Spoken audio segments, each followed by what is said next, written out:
Au Niger, l'heure est à la décision.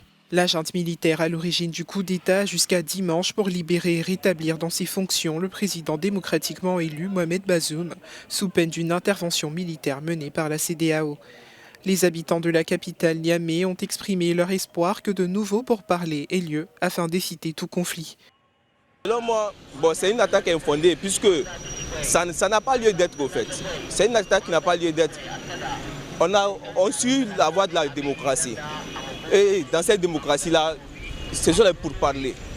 Est-ce que vous comprenez? Les pourparlers, on n'a pas lieu de prendre les armes pour ça. La CEDEAO a imposé une série de sanctions contre le Niger, y compris une zone d'exclusion aérienne et la fermeture des frontières.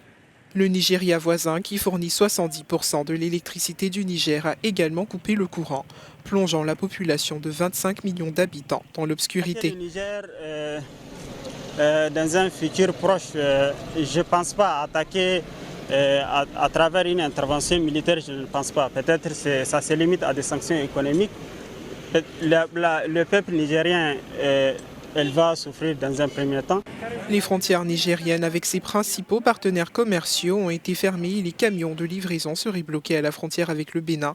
Les produits de base subissent de fortes hausses de prix. Les banques ont été fermées, on ne peut plus retirer de l'argent et aussi il y a la hausse des prix sur les aliments, vraiment. Puisque maintenant, à cause de la fermeture et des comptes qui ont été gelés, la subsistance devient de plus en plus dure ici à Niamey.